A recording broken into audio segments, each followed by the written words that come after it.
نحمده ونصلي ونسلم على سيدنا ومولانا محمد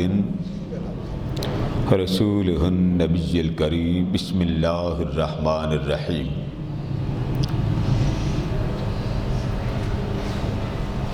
ادع إلى سبيل ربك بالحكمة والموعظة الحسنة وجادلهم بالتي هي أحسن. صدق الله مولانا العظيم. محترم حضرات گرامی، گزشتہ جمعۃ المبارک میں مضمون کا آغاز کیا گیا اور اس مضمون کے پس منظر کو سمجھنا ضروری ہے کہ عام طور پہ اہل اسلام پر بہت زیادہ اس بات کا اظہار کیا جاتا ہے کہ مسلمان اور کلمہ گو وہ تشدد پسند ہوتے ہیں، متعصب ہوتے ہیں، اور ان کی شریعت میں، ان کے قرآن میں، ان کے احکامات زیادہ سے زیادہ تعصبانہ، متشددانہ ہوتے ہیں. تو اس حوالے سے ہمارا مضمون، جس کا پہلا حصہ میں نے گزشتہ جمعہ بیان کیا، اس میں آقا دو جہاں علیہ الصلاۃ والتسلیمات کی تعلیمات، کہ آقا علیہ السلام کی تعلیمات کیا ہوں، اسلام کے اس عظیم المرتبت پیغمبر کا پیغام، اس ہستی کا اسوہ حسنہ، اس ہستی کا اخلاق حسنہ.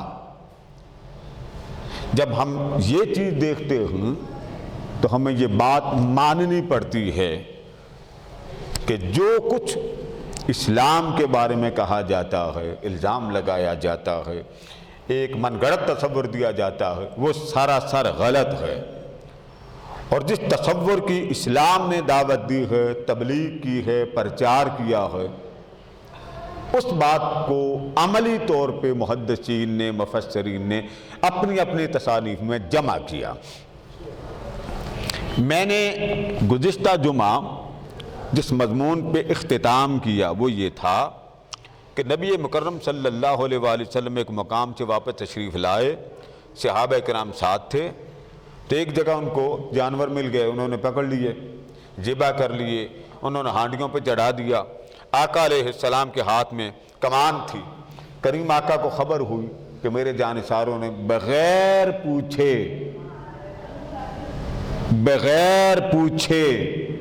ان مشرکوں کے جانوروں کو ذبح کیا ہے، اور بغیر پوچھے ان کو ہانڈیوں کی زینت چڑھا دیا ہے. کریم آقا نے وہ تمام ہانڈیاں ایک ایک کر کے الٹ دی، اور الٹ کر جو اس میں گوشت تھا وہ سارا مٹی میں ملا کر فرمایا کہ ان کے بغیر اجازت کے جو تم جانور کھا رہے ہو اور کھانے والے تھے، وہ حرام ہی ایسے ہیں جیسے میں نے تمہارے لیے پہلے کئی چیزیں حرام قرار دی. اب ہمارے ہاں ایک ایسا ذہن بن جاتا ہے، اسلام کے بارے میں کوئی نقطہ نظر اختلافی آ جائے تو ہمارے ہاں ایک تنازع بن جاتا ہے. دیکھیں جی، وہ عالم یہ کہتا ہے، یہ عالم یہ کہتا ہے. سمجھنے کی بات یہ ہے کہ جو اداروں میں پڑھتے ہوں ان کو معلوم ہے کہ اس عالم کی تحقیق یہ ہے، اس عالم کی تحقیق یہ ہے، اس عالم کی تحقیق یہ. پی ایچ ڈی کرنے والوں کو ایک جیسا مضمون نہیں ملتا. اس کے لیے ضروری ہے کہ اگر ایک شخص اسکالر نے مضمون لکھا تو سیم لفظ با لفظ اس کی تحقیق دوسرا اسکالر نہیں کر سکتا. اور ہمارے ہاں ایک مذہبی رنگ ایسا دیا جاتا ہے کہ بس جو ایک نے کہہ دیا وہی بات دوسرا کہہ دے. یہ پاسبل نہیں ہے. اب آ جائیں آقا دو جہاں علیہ السلام کے ارشادات کی طرف. میں ایک ایک کر کے آپ کی نظر کرتا ہوں کہ حضور اکرم صلی اللہ تعالیٰ علیہ وآلہ وسلم نے اپنے ماننے والوں کے لیے کیا فرمایا، اور جو شخص اس ذہن کے برعکس ہو وہ حضور کا فرمان کا فرما بردار نہیں۔ حضرت ابن عمر رضی اللہ تعالیٰ عنہ، اب آپ ایمان اور اہل ایمان کا ظرف دیکھیے کہ اس نبی نے ان کی تربیت کیا کی۔ حضرت ابن عمر فرماتے ہیں کہ ایک غزوہ میں آقا کریم تشریف لے گئے تو وجدت امرأۃ مقتولۃ فی بعض مغازی رسول اللہ صلی اللہ علیہ وسلم، کسی غزوہ میں تشریف لے گئے، وہاں ایک عورت کی ڈیڈ باڈی پڑی تھی، میت پڑی تھی۔ کریم آقا نے جب دیکھا فنہا رسول اللہ صلی اللہ علیہ وسلم عن قتل النساء والصبیان، آقا علیہ السلام نے امت کو منع کر دیا کہ کوئی شخص آج کے بعد کسی بھی جنگ میں بچوں کو اور عورتوں کو قتل نہیں کرے گا۔ اب آپ آقا دو جہاں علیہ السلام کے ارشادات عالیہ کا پس منظر دیکھیں۔ حضرت رباح بن ربیع فرماتے ہیں کننا مع رسول اللہ صلی اللہ علیہ وسلم فی غزوۃ فرأى الناس مجتمعین علی شیء فبعث رجلا فقال انظر علی ما اجتمع ہؤلاء، ایک جگہ پہ حضور اکرم صلی اللہ علیہ وآلہ وسلم تشریف لے گئے تو وہ کہتے ہیں ہم ساتھ تھے آقا علیہ السلام کے، تو ہم نے دور سے دیکھا کہ ایک جگہ پہ لوگ کھڑے ہوئے ہیں، مجمع بنا ہے اور کوئی چیز دیکھ رہے ہیں سب صحابہ اور لوگ اس میں موجود ہیں۔ تو آقا علیہ السلام نے فرمایا ایک شخص کو، اور فرمایا جا کے دیکھو کہ یہ لوگ کس جگہ پر جمع ہیں۔ نبی مکرم صلی اللہ علیہ وآلہ وسلم کے فرمان پر فجاء فقال علی امرأۃ قتیل، اس شخص نے منظر دیکھا کہ یہ جو سارے لوگ جمع ہیں یہ ایک عورت ہے جو قتل ہو گئی ہے اور اس کو دیکھ رہے ہیں۔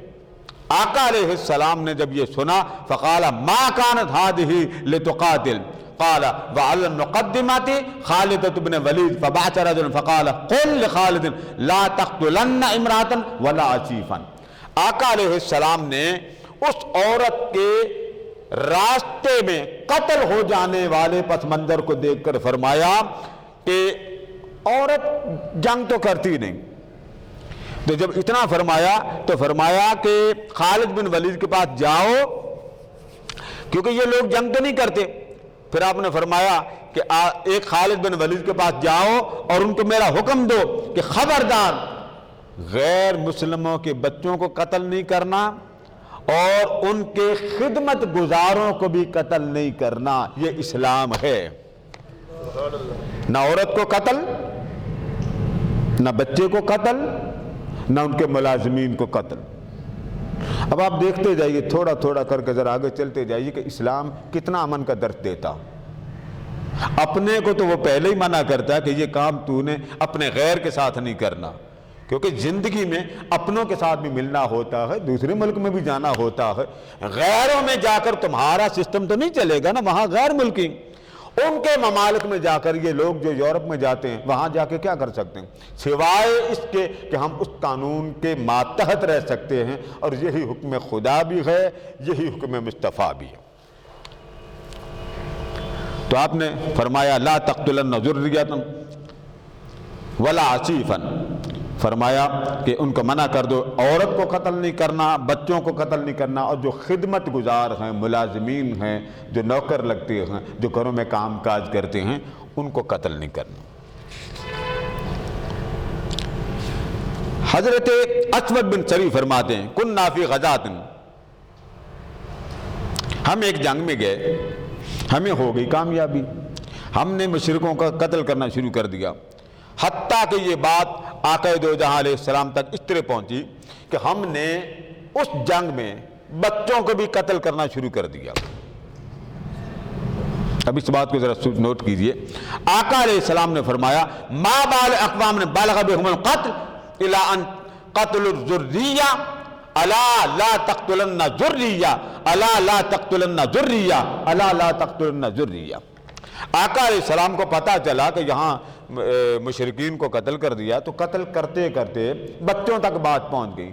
تو آپ نے فرمایا کہ لوگوں کو کیا ہو گیا ہے کہ قتل کی نوبت یہاں تک جا پہنچی کہ جن بچوں کا قصور ہی کوئی نہیں ہے ان کو بھی قتل کر دیا۔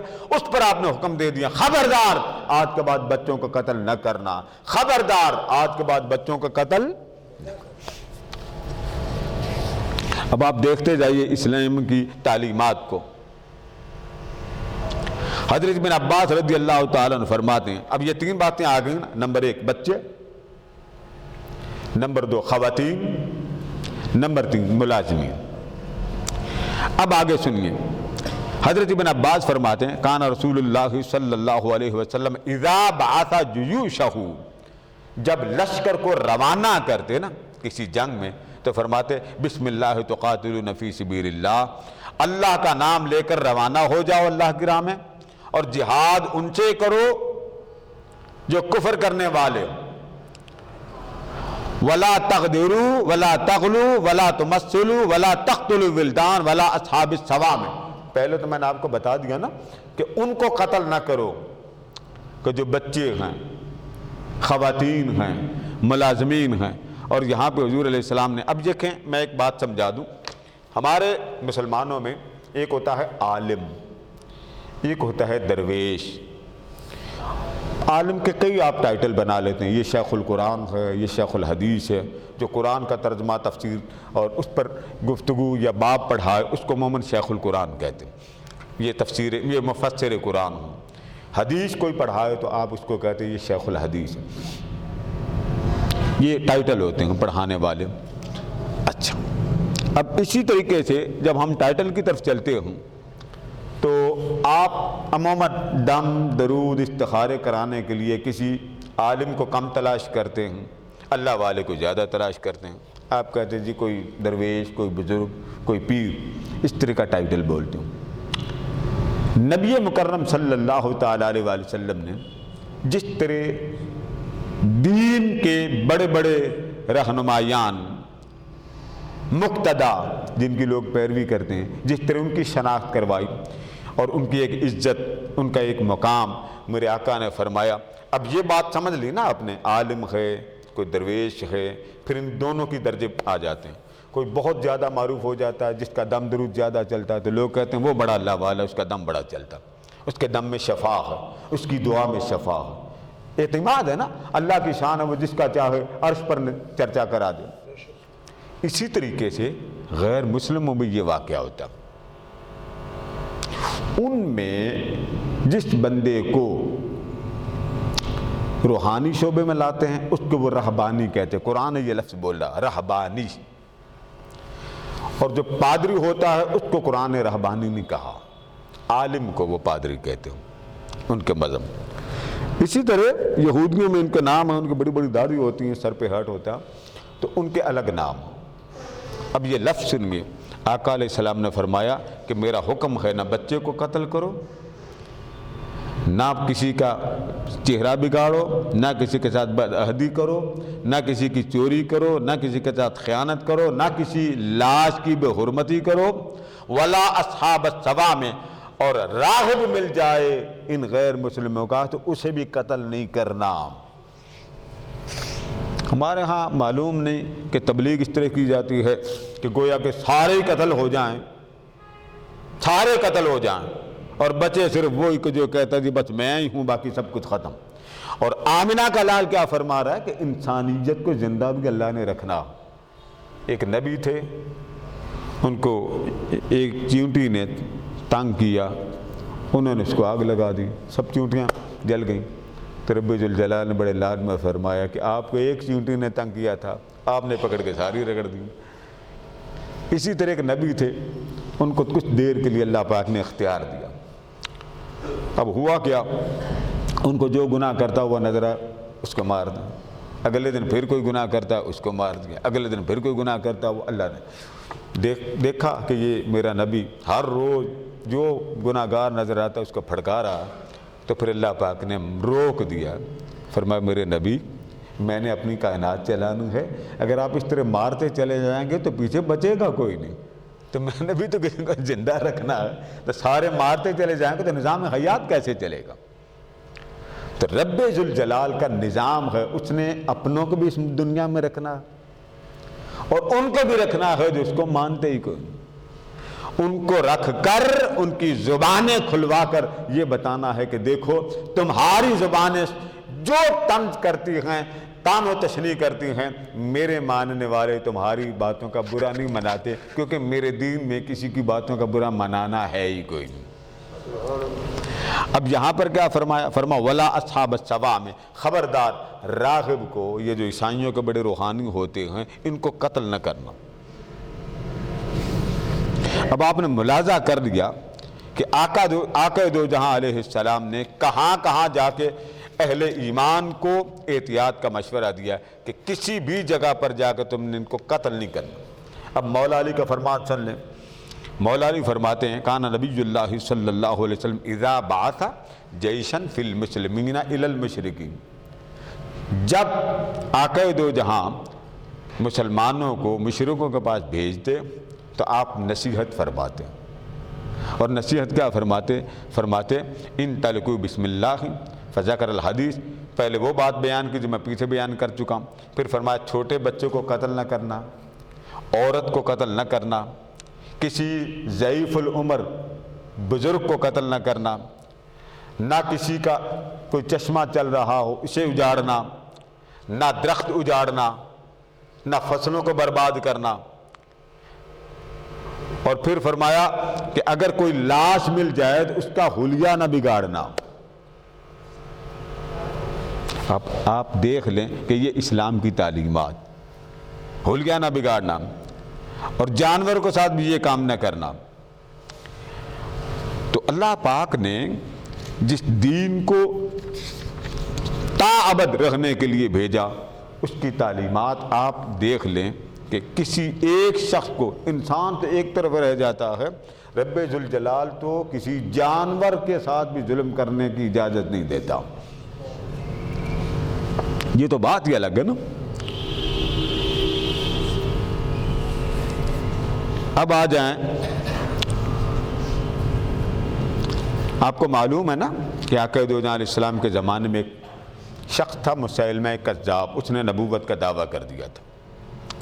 اس نے بندے بھیجے ایک خط دے کر نبی مکرم صلی اللہ تعالیٰ علیہ وآلہ وسلم کی بارگاہ میں۔ حضرت نعیم بن مسعود اشجعی اور اسی طرح حضرت عبداللہ رضی اللہ تعالیٰ عنہ یہ بیان کرتے ہیں، وہ فرماتے ہیں کہ وہ خط جب لے کر آئے تو آقا علیہ السلام نے اس کو پڑھ لیا، تو آپ نے دونوں کو، وہ دونوں مسیلمہ کذاب کے سفیر کھڑے تھے، آپ نے دونوں کو کھڑے کر کے فرمایا کہ فما تقولان انتما قالا نقول کما قال فقال رسول اللہ صلی اللہ علیہ وسلم۔ آپ نے فرمایا خط تم لے کے آ گئے ہو، یہ بتاؤ کہ خط مجھے تم نے دے دیا، اب یہ بات سمجھنے والی۔ اب یہ دیکھیے ہے مسیلمہ کذاب کے سفیر، مسلمانوں کے تو تھے نہیں، اور آقا دو جہاں علیہ السلام کی بارگاہ میں آ کر خط پیش کرتے ہیں حضور اکرم صلی اللہ علیہ وآلہ وسلم کو، اور آقا دو جہاں علیہ السلام خط لے کر ان سے کیا فرماتے ہیں، اچھا تم بتاؤ تمہاری رائے کیا، جو لکھا ہے وہ ٹھیک ہے یا جو کچھ میرے بارے میں اللہ نے فرمایا وہ ٹھیک ہے؟ اب سامنے مسیلمہ کذاب کے سفیر ہیں، تو وہ دونوں سفیر کیا کہتے ہیں؟ وہ کہتے ہیں کہ قالا نقول کما قال، ہم وہی کہتے ہیں جو ہمارا رسول مسیلمہ کذاب کہتا ہے۔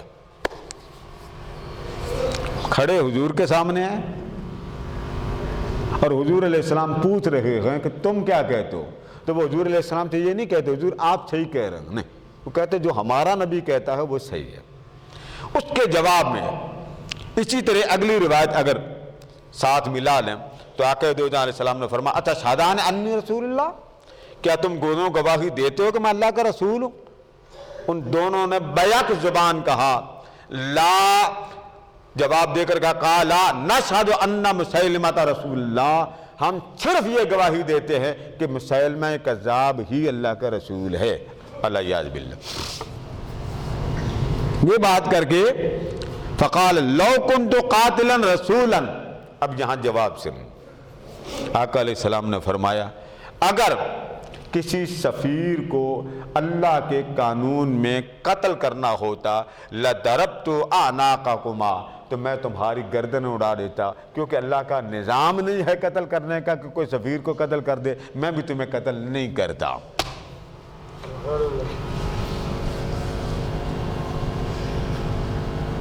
سفیر کس کا؟ ذرا بولیے بولیے نا. مسیلمہ کذاب کے. اور آئے کس کے پاس؟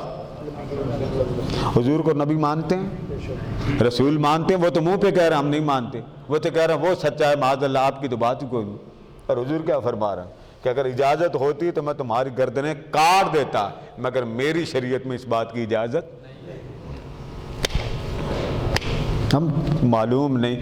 یہ کہاں کی کتاب؟ اب یہ حوالہ بھی سن لیں، پھر نہ میرے پیچھے پڑ جانا. امام احمد بن حنبل امام بخاری کے شیخ ہیں، یہ واقعہ انہوں نے لکھا. امام نسائی نے لکھا. امام دارمی جو سیاہ چتہ کے امام الائمہ ہے انہوں نے لکھا. جب حضور کا نام آ گیا اس کے بعد کوئی بات کوئی حوالہ رہ جاتا. پھر آگے سنیں، پھر آگے مسند ابو یعلا میں، اور دوسری حدیث اس سے پہلے بیان کی اس کو ابو داؤد نے بھی روایت کی، امام حاکم نے روایت کر کے آگے فرمایا ھذا حدیث صحیح، یہ حدیث صحیح ہے. ہم صحیح تلاش کرتے ہیں. اب بتائیے یہ کون سا اسلام ہے جو میں نے آپ کو محدثین کی زبان سے نکال کے دیا؟ اور وہ صحابی فرماتے ہیں، حضرت عبداللہ رضی اللہ تعالیٰ فرماتے ہیں کہ جب حضور نے یہ فرمایا نا کہ اگر مجھے اجازت ہوتی تو میں سفیروں کے سر قلم کر دیتا، مگر مجھے اجازت نہیں، کیونکہ میرے دین میں اس کام کی کوئی اجازت نہیں ہے. سفیر ہوتا ہے، وہ معاملے کا کام کرتا ہے، رابطے کا کام کرتا ہے. تو وہ ابھی فرماتے ہیں قال فجرت سنت اللہ یقتل الرسول، سنت مصطفیٰ جاری ہو گئی کہ سفیر کو قتل نہیں کیا جائے گا. یہ اسلام ہے. ہمارے ہاں تو پتہ ہی نہیں چلتا، بس ادھر سے بھی اسلام ہو اور نکلتا ہے ادھر کا اسلام. ایک ہی اسلام ہے اور وہ ہے امن کا. آپ کبھی اسلام کے احکامات پڑھیں، شہری لوگوں کے حقوق پڑھیں، گاؤں کے لوگوں کے حقوق پڑھیں، ایک غیر مسلم کے حقوق پڑھ لیں تو آپ سر پکڑ کے بیٹھ جائیں کہ یہ کیا. آگے چلیں. ہمارے ہاں تاجروں کے ساتھ رابطے ہوتے ہیں. پاکستانی تو بہت زیادہ رابطے کرتے ہیں نا، تاجروں کے ساتھ رابطے کرتے ہیں، اور رابطوں میں لینا دینا بھی ہوتا ہے. لیکن اکثر لوگ ڈر جاتے ہیں یہ غیر مسلم ہیں، مشرک ہیں، کافر ہیں، پتہ نہیں ان سے کاروبار کرنا جائز ہے یا نہیں. ایک لمبی بات آ جاتی. اب حضور اکرم صلی اللہ علیہ وآلہ وسلم کی ہدایات کے بعد کوئی شخص کہے جی کہ میں اپنی مرضی کروں گا. اب ایمانداری سے مجھے ذرا اونچی آواز میں جواب دیجئے، ایمان رہے گا؟ خدا کا رسول ہے، پیغمبر ہے، امت کا رہنما ہے، آپ نہیں ماننا چاہتے تو باہر میں جائے آپ کا ایمان. جب رسول کو نہیں ماننا تو پیچھے ایمان کس شے کا؟ خارجی کیوں خارجی کہلائے؟ جن کو محدثین نے جگہ جگہ لکھا لا یجاوز حناجرہم، وہ کہتے تھے کہ حضور نے فرمایا کہ یہ نمازیں بھی پڑھیں گے. ان من دئد ھذا قوما، حضور نے اشارہ کر کے فرمایا ان کی شکلیں، حلیے، جبے، کبے، داڑھی، ہر شے یاد کر لو.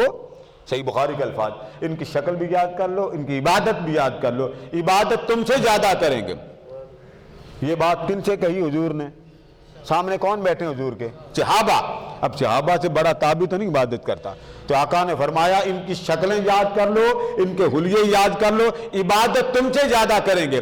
نماز یحقر احدکم صلاتہ مع صلاتہم، نماز تم سے زیادہ کہ تم ان کے سامنے جب نماز پڑھو گے تو تمہیں اپنی بھی نماز کم لگے گی.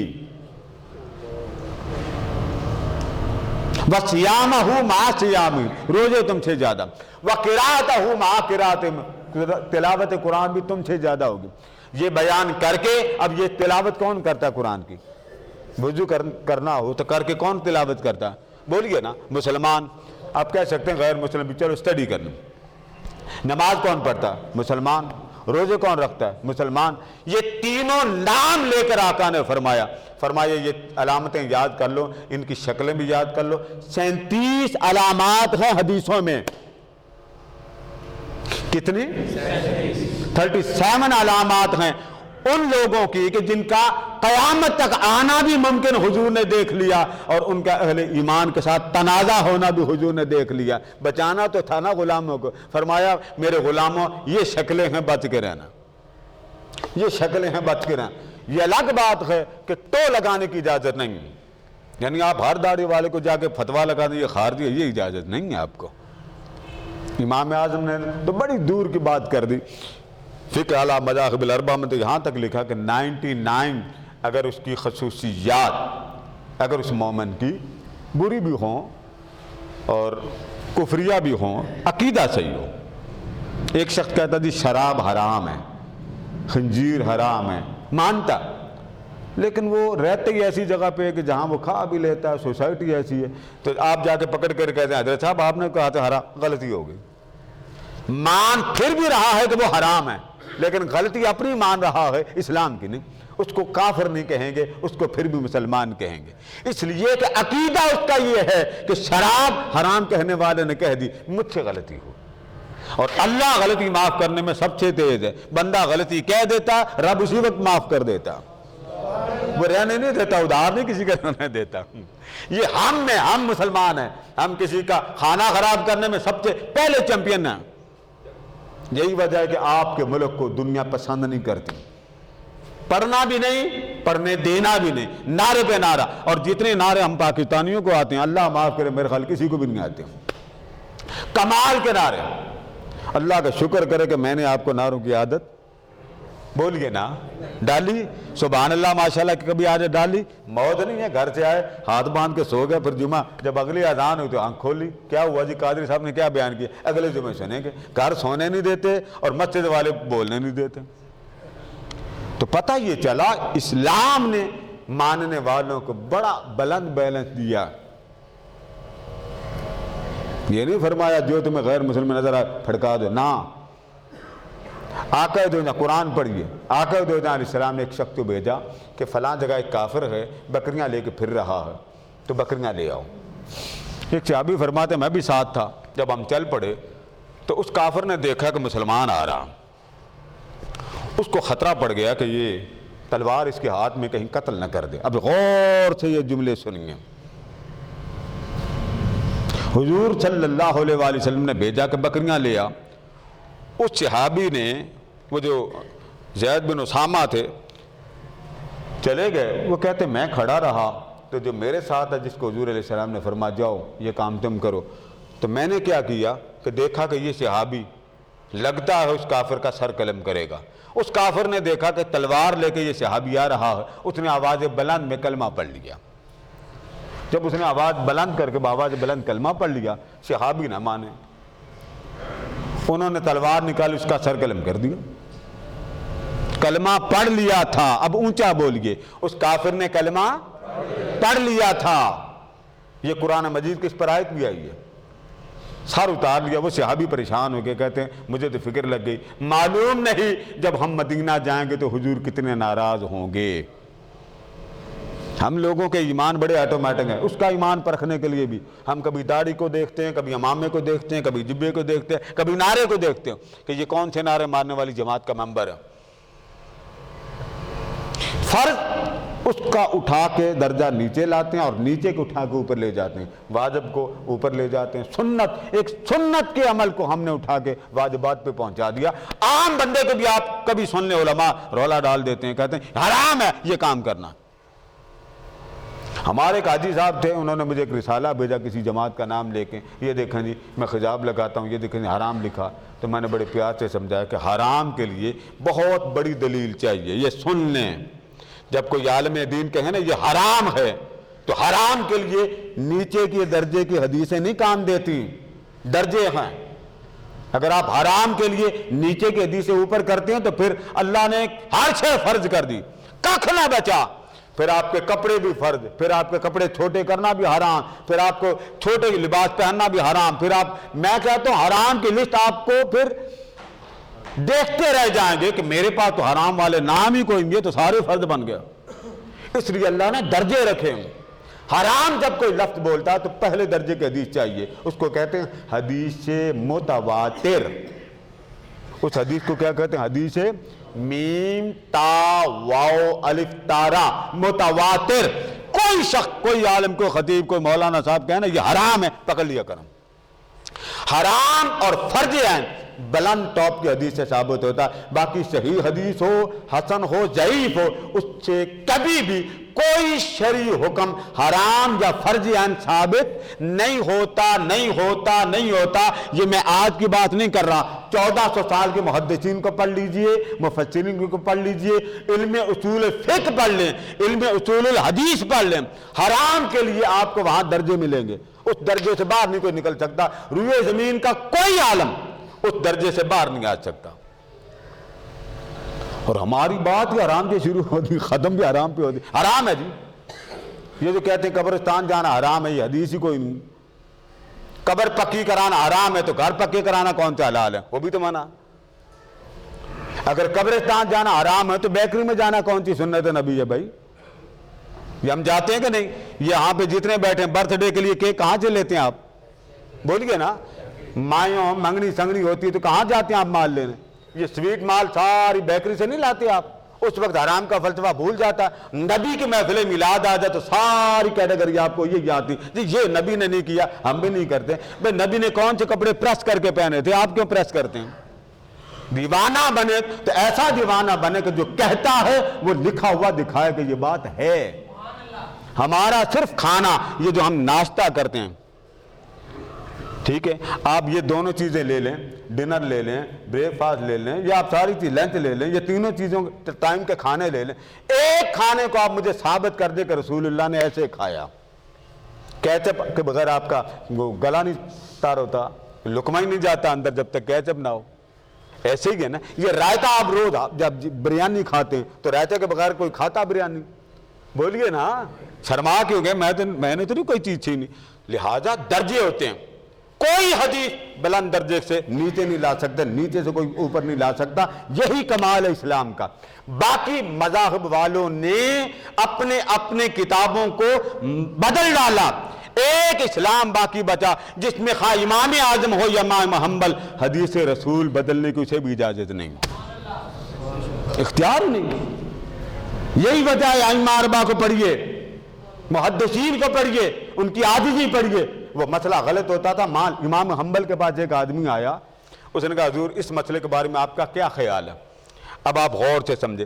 امام حنبل نے فرمایا بیٹے بات یہ، اگر مجھ سے پوچھے گا نا تو تیرا بچنا کچھ نہیں، کیونکہ میں اس معاملے میں میرا موقف سخت ہے، اور اگر تو اپنا مسئلہ حل کرانا چاہتا ہے شریعت محمدی تو اس طرح کر اس کے پاس چلا جا، اس محدث کے پاس، اس کے پاس تحقیق ہے، حوالے ہیں، مقالہ ہے، مجھ سے وہ معاملہ ٹھنڈا رکھتا ہے، تیرا مسئلہ حل ہو جائے گا۔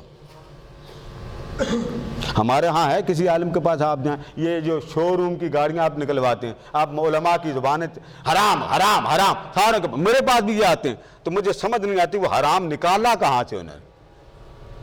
بینکنگ سسٹم، آپ جاتے ہیں بینک میں پیسے جمع کروا کے ہی آتے ہیں نا، وہاں سود کا تو نہیں کہتے جی میں سودی کاروبار کروں گا۔ بولیے ذرا، آپ کیا کرتے ہیں کہ چلیں جی بینک آپ ہمارا پیسہ غیر رکھ لیں، کام آپ کریں، پروفٹ ہمیں دے دیں، حرام۔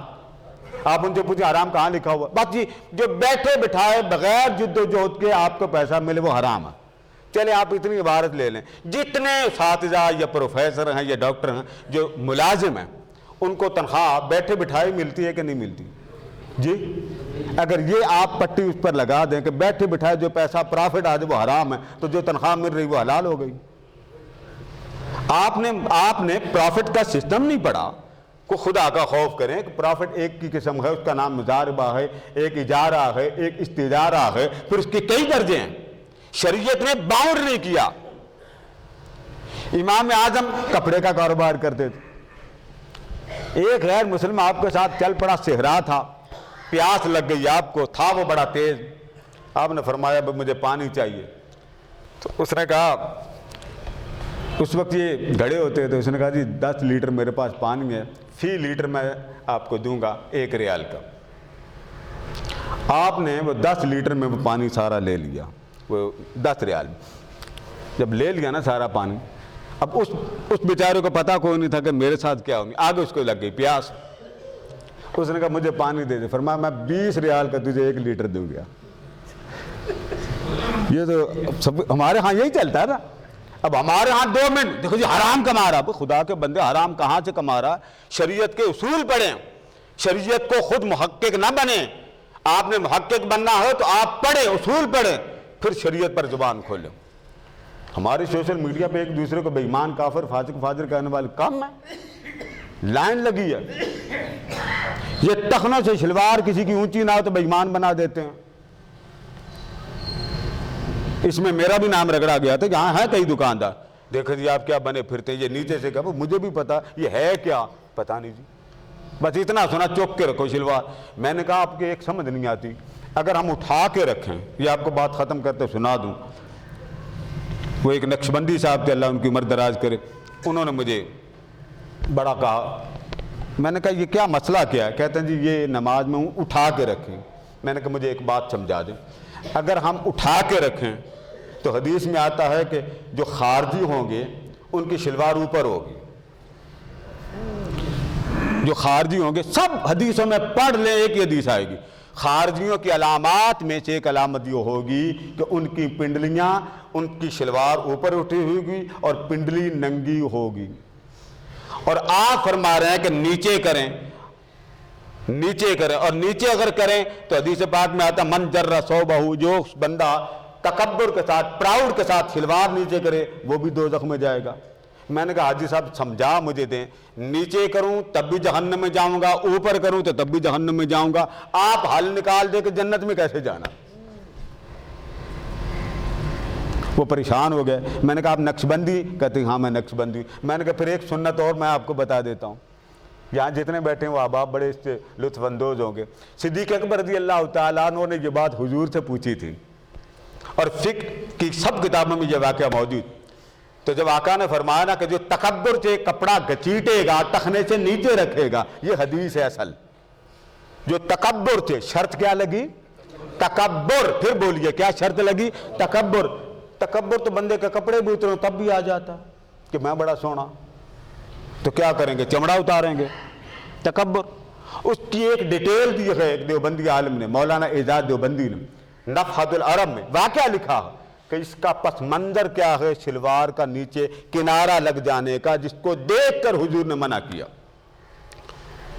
میں نے کہا صدیق اکبر رضی اللہ تعالیٰ عنہ نے عرض کیا تھا یا رسول اللہ صلی اللہ علیہ وسلم، آپ نے فرمایا کہ جو تکبر سے تہبند نیچے کرے گا وہ دوزخ میں جائے گا، تو حضور میری تو جو تہبند ہے وہ نیچے ہو جاتی ہے۔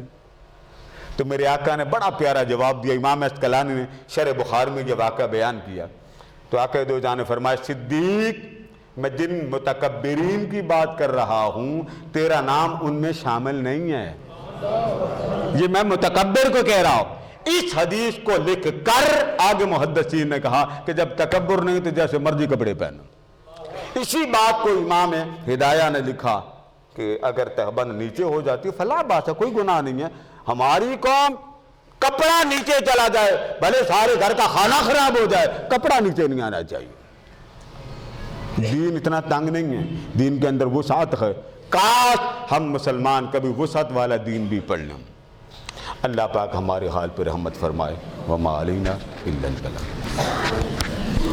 بڑھاپا بہت ہے، بڑھاپا بہت ہے۔